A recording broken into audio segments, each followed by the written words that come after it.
Coaching संस्थान जो हमारे शहर और हमारे राज्य के बाहर के होते हैं, वे अपने स्वार्थवश ऐसे सेमिनार का आयोजन करते हैं और उसी के बहाने वे आपका एड्रेस और टेलीफोन नंबर लेते हैं, जिससे भविष्य में उनके संस्थान में आप एडमिशन ले सकें। लेकिन मैं समझता हूँ यह पहला आयोजन है जो शशि भूषण जी ने बिना स्वार्थ के आपकी पर्सनालिटी डेवलपमेंट के लिए, आपके भविष्य के लिए इसे आयोजित किया है। इसलिए मैं चाहूँगा कि शशि भूषण जी के लिए पुनः एक बार जोरदार तालियां। विद्यार्थियों, मैं कहना चाहूँगा कि आप अपने जीवन में सबसे पहले एक अपना लक्ष्य, एक अपना टारगेट निर्धारित करो। बिना लक्ष्य के, बिना सीमा के कुछ होता नहीं है। मान ले अगर फुटबॉल मैच हो और उसमें अगर गोल पोस्ट ना हो तो उस खेल का कोई फायदा नहीं है। इसीलिए सबसे पहले अपने आप जीवन का लक्ष्य निर्धारित करें कि हमें जीवन में करना क्या है। आपको अपने जीवन में सिर्फ और सिर्फ एक अकल सीखनी है। कोई भी व्यक्ति जो अपने जीवन में एक अकल सीख गया, एक हुनर सीख गया। अभी डॉक्टर लक्ष्मण आए थे आपके स्टेज पर। 4 वर्ष 6 वर्ष उन्होंने पढ़ाई की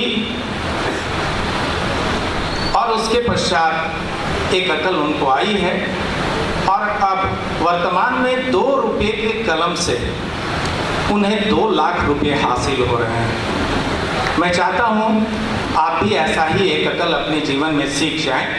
मैं भी थोड़ा बहुत एक अकल सीख गया। क्लास में भी ये शब्द मैं बोला करता हूँ।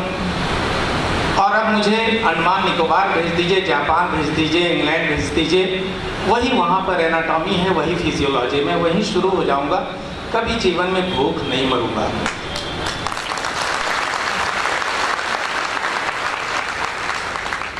इसलिए विद्यार्थियों, आप अपने जीवन में एक हुनर, एक अकल सीखो और उसके लिए थोड़ी मेहनत की आवश्यकता है।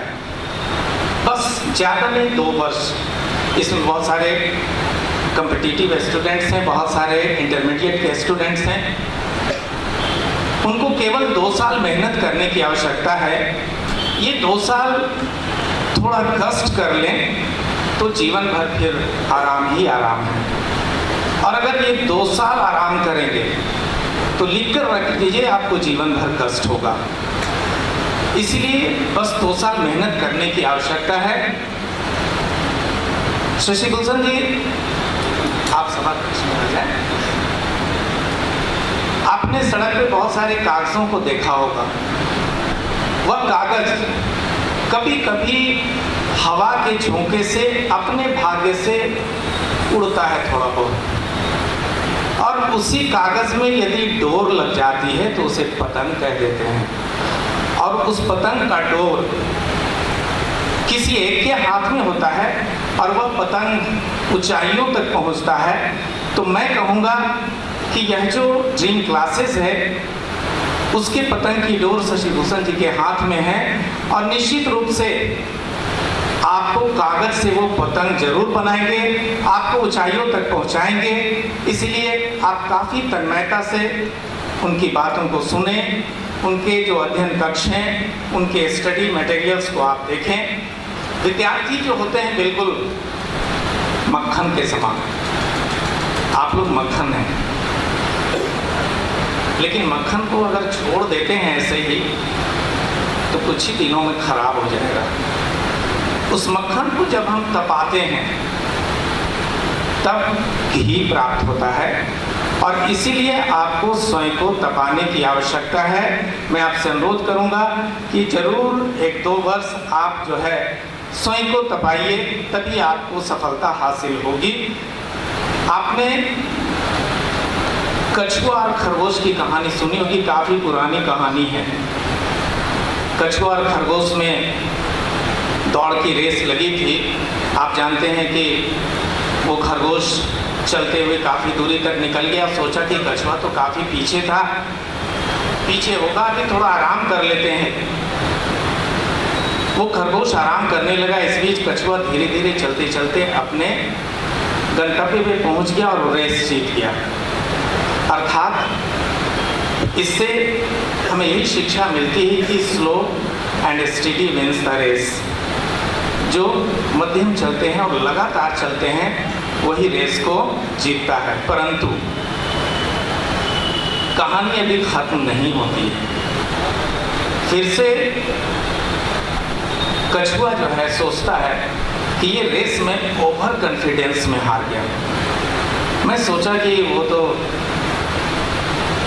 खरगोश सोचता है कि मैं ओवर कॉन्फिडेंस जो है उसमें हार गया कि कछुआ काफ़ी पीछे होगा, और अगले दिन वो पुनः उस कछुए को ललकारता है और उनसे रेस लगाता है। कछुआ तो अपनी गति से चलता है और खरगोश बिना रुके हुए लगातार तेजी से चलते हुए अपने गंतव्य पर पहुंचता है, अर्थात रेस जीत जाता है। इससे शिक्षा यही मिलती है कि जो धीमी गति से चलते हैं, लगातार चलते हैं, वो तो रेस जीतते हैं, उसकी तुलना में जो तीव्र गति से चलते हैं और लगातार चलते हैं वो अधिक जीतते हैं। इसलिए आपको तेजी से चलने की आवश्यकता है। और अगर आप कहें तो कहानी को कुछ और हम बढ़ाएं इसको। कछुए खरगोश की कहानी और भी है कि फिर कछुए ने सोचा कि ये तो मैं रेस हार गया, ऐसे जीतूंगा नहीं। उन्होंने क्या किया, खरगोश को तैयार किया कि पुनः कल रेस होगी और जो रेस का रूट होगा वो मेरे अनुसार होगा। खरगोश तैयार हो गया कि ठीक है, तुम जहाँ कहोगे वहाँ दौड़ेंगे, तुमसे रेस में जीत जाएंगे। तो कछुए ने एक रूट तय किया और पुनः रेस शुरू हुआ। रेस जब शुरू हुआ, खरगोश काफ़ी तेजी से दौड़ा, कछुआ धीरे धीरे चला और आगे जाने पर खरगोश देखता है कि एक नदी आ गई। अब वहाँ खरगोश को रुक जाना पड़ा। कछुआ पीछे से धीरे धीरे चलते हुए पहुँचा और नदी पार किया और वह अपने गंतव्य पर पहुँच गया। मोरल ऑफ द स्टोरी की अपनी क्षमता को पहचानो। सबसे पहले अपनी क्षमता को पहचानिए कि हम कर क्या सकते हैं। ऐसा नहीं कि मैं 4 कदम चलने में भी असमर्थ हूँ और मैं ठान लूँ कि एवरेस्ट की ऊंचाई पर पहुँच जाऊँगा।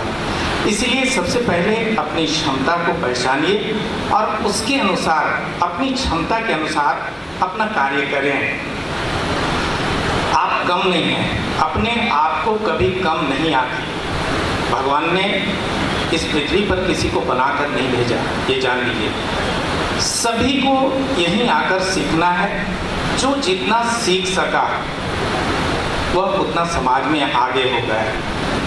इस पर मैं एक बात करना चाहूँगा कि यदि आप चाँद को देखते हैं, यदि आप चाँद को देखते हैं तो उनकी खूबसूरती को देखते हैं, और यदि आप सूर्य को देखते हैं तो भगवान की शक्ति को देखते हैं।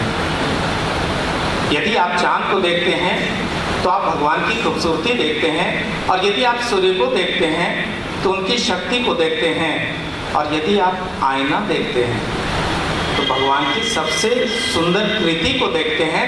इसलिए कभी भी अपने आप को कम नहीं आंकिए। आप किसी से कम नहीं हैं, आप में किसी से कम क्षमता नहीं है। इसलिए स्वयं का विकास करें। कुछ लोगों की, चूँकि मैं 88 से पढ़ाता आ रहा हूँ, शिकायत होती कि याद रहता नहीं। कुछ लोग कहते हैं कि सर भूल जाते हैं। मैं कुछ पूछूं अगर आपसे कि रैट मीन,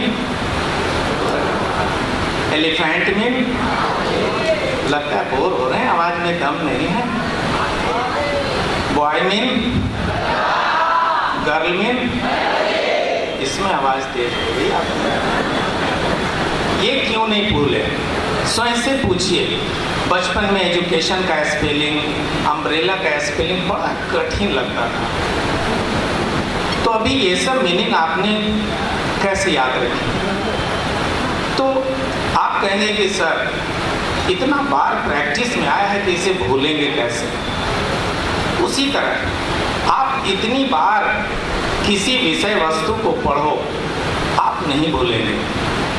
अब एक बार पढ़ के ठीक है, याद हो जाएगा उस समय। ये मानव की प्रकृति है कि हर एक लोग बोलते हैं, हम भी बोलते हैं। ये जान लीजिए कि हम भी बोलते हैं और आज भी हमें पढ़ने की आवश्यकता होती है। इसीलिए उसको इतना बार पढ़ा जाए कि उसे हम फिर भूलेंगे नहीं। जैसे बॉय मीन लड़का, एलिफेंट मीन हाथी आप नहीं भूलते हैं।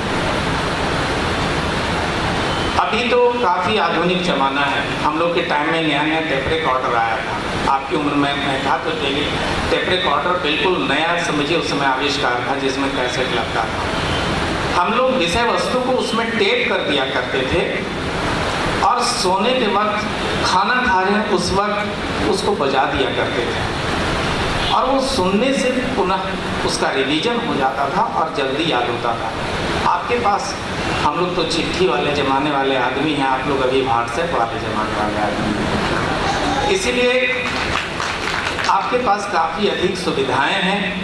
आप अपने विषय वस्तु को मोबाइल में ही टेप कर लें और समय समय पर जब भी फुर्सत हो, खाना खा रहे हैं बजा दीजिए, आपको याद हो जाएगा। सोते वक्त बजा दीजिए, रिवीजन हो जाएगा। उससे विषय वस्तु आप भूलेंगे नहीं। दूसरी बात, आप 1 पेज 2 पेज पढ़ें, उसको बंद कर दें, फिर स्वयं से पूछिए। उसको बंद कीजिए, आँख मूंदिए, स्वयं से पूछिए हमने पढ़ा क्या। अगर वो रिकॉल हो रहा है, अगर वो रिकॉल हो रहा है, समझिए कि आपने पढ़ा। और अगर आपने जो पढ़ा, आँख मूंदिए, किताब कॉपी बंद कीजिए, स्वयं से पूछिए। अगर वो रिकॉल नहीं हो रहा है, समझिए आपने कुछ नहीं पढ़ा। इसीलिए मनन किया कीजिए, चिंतन किया कीजिए। खाली समय में जब भी बैठते हैं, स्नान ही कर रहे हैं, स्नान करते करते आपका एक चैप्टर का रिवीजन हो जाएगा। ये मत समझिए बिहार शरीफ में जो रीडिंग टीचर्स हैं, ऐसा नहीं कि उनको भगवान ने मेमोरी दिया और उनको बहुत याद है।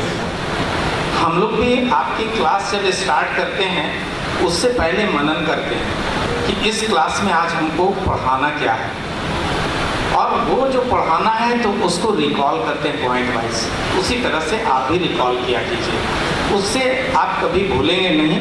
विषय वस्तु जो है वो हमेशा आपको याद रहेगा। हमारे बिहार के लोग, मैं गर्व के साथ कह सकता हूँ कि पूरे भारतवर्ष में सबसे ज़्यादा मेहनती हैं, सबसे अधिक इनके पास ब्रेन है, सबसे अधिक शिक्षा ग्रहण करते हैं। लेकिन अगर सर्वे करें तो इंटरव्यू में हम पीछे रह जाते हैं। उसका सिर्फ और सिर्फ एक कारण है हेजिटेशन, संकोच। अभी मैं किन्हीं को यहाँ पर बुला लूँ, बहुत सारे शिष्य हैं इसमें हमारे, किन्हीं को बुला लो, उनका हाथ पाँव फूलने लगेगा कि जरा आइए और 2 शब्द कहिए। इसलिए कभी भी हेजिटेशन, संकोच ना करें। इस पर मैं एक छोटा सा कहानी पुनः सुनाऊंगा। आपसे एक प्रश्न करना चाहूँगा। यहाँ जनरल कॉम्पिटिशन्स के विद्यार्थी काफ़ी अधिक हैं कि चांद पर सबसे पहले पैर किसने रखा? चांद पर सबसे पहले जिसने पैर रखा वो था, जरा जोर से सुनाए। ये बात रही, थोड़ा पड़ोसी को भी सुनाई दे तो उनका भी जनरल नॉलेज बढ़ जाए। लेकिन आपको नहीं मालूम कि वो जो अपोलो मिशन था, अपोलो मिशन के जो पायलट थे उनका नाम था एल्ड्रिन। उनका नाम था एल्ड्रिन। जब वो विमान चांद पर पहुंचा, नासा ने कमांड दिया कि पायलट फर्स्ट। नासा ने यहाँ से कमांड दिया पायलट फर्स्ट, और पायलट थे कौन? एल्ड्रिन। एल्ड्रिन अमेरिकन वायुसेना के सदस्य थे और उनको अंतरिक्ष में चलने के लिए प्रशिक्षण भी दिया गया था। लेकिन एल्ड्रिन जो थे वो संकोची थे, हम लोग जैसा। उन्होंने सोचा अगर हम विमान से बाहर निकलते हैं, कहीं हम अंतरिक्ष में विलुप्त ना हो जाएं, अंतरिक्ष हमको खींच लेगा, हो सकता है आग लग जाए, हो सकता है ब्लास्ट हो जाए, इसी संकोच के बीच वो सोचने लगे, इस बीच नासा का दूसरा कमांड गया, को पायलट नेक्स्ट, और नील आर्मस्ट्रांग ने बिना देर किए उसी क्षण अपना पांव चांद पे रख दिया, और 1 सेकंड में ही पूरा विश्व इतिहास हेजिटेशन के कारण, संकोच के कारण बदल गया।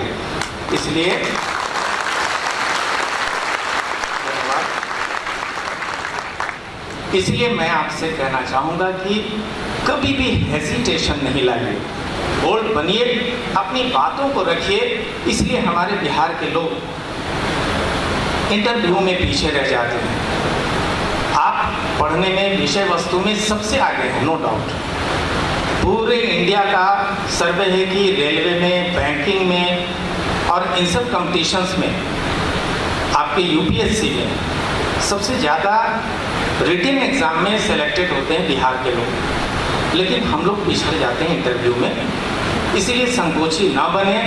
और मैं शशि भूषण जी से भी कहूँगा कि अपने इंस्टीट्यूट में इस तरह का आप सेमिनार, एक्सटेम्पोर जो कहते हैं कि बच्चों से बुलवाना, ये सब कार्यक्रम आयोजित कीजिए। इससे बच्चे बोल्ड बनेंगे, इंटरव्यू भी उनकी अच्छी होंगी। बहुत ज़्यादा समय मैं नहीं लूँगा और कुछ बात के लिए भी रखना चाहिए कि बार अगर सारा कुछ कह दें तो फिर कहेंगे शरण सर तो बोल ही चुके हैं। अंत में मैं आप लोगों से बच्चन साहब की एक कविता है वो कहना चाहूँगा। मैं जब भी निराश होता हूँ, अपने आप को पीछे पाता हूँ, ये कविता जरूर पढ़ता हूँ। इसलिए या तो आप नोट कर लें या रिकॉर्ड कर लें, आपको भी अच्छा लगेगा। कई लोगों ने सुना भी होगा, कई लोगों ने ये कविता सुनी होगी।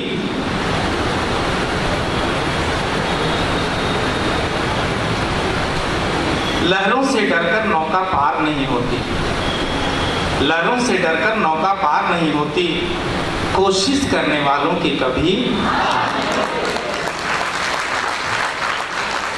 नन्ही चींटी जब दाना लेकर चलती है, चढ़ती दीवारों पर 100 बार फिसलती है।